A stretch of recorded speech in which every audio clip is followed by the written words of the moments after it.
New tonight, we get a closer look into the new hybrid crosswalk that was installed Friday in East Salinas. That's where we find KION's Carl Cook. He joins us live now from that crosswalk. Carl, what's been the feeling of that new crosswalk there? Good evening, Anna. So this new crosswalk is located on Sanborn Road and Buckhorn Drive.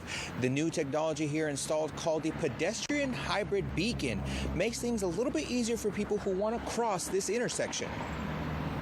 A new crosswalk lit up the streets on Sanborn and Buckhorn last Friday. The pedestrian hybrid beacon allows people crossing the section to feel safer crossing the street. Several people who didn't want to be on camera tell me this feels like your normal crosswalk with just the added button from a stoplight. Now, for drivers within this area, the lights flashing and changing colors can be a little confusing and may seem difficult.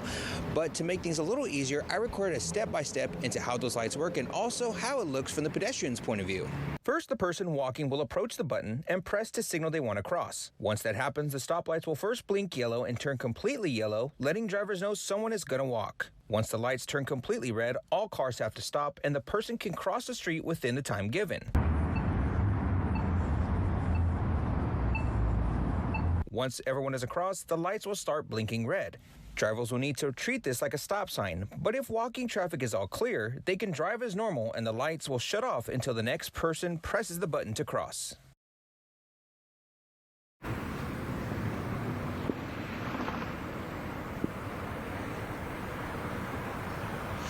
Now, studies showed that installation of this hybrid beacon is less expensive than installing a full-fledged crosswalk intersection stoplights. The average cost of these hybrid beacons are about $57,680. Reporting from Salinas, this is Carl Cook, KION News Channel 46. All right, thanks so much for that, Carl. Now, other studies also showed that the installation can also reduce pedestrian crashes by 55%. And the Half Moon Bay shooting in January exposed the deplorable housing conditions of many farm workers. This issue is also happening here on the Central Coast, where many farm workers live in farmhouses, sharing bathrooms and kitchens among multiple families.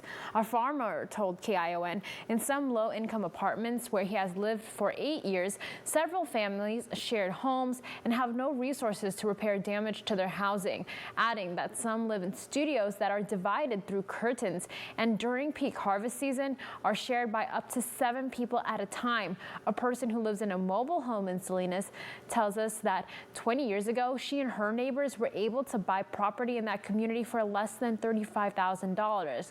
But now buying a mobile home costs over $100,000, and just renting that space is over $1,000.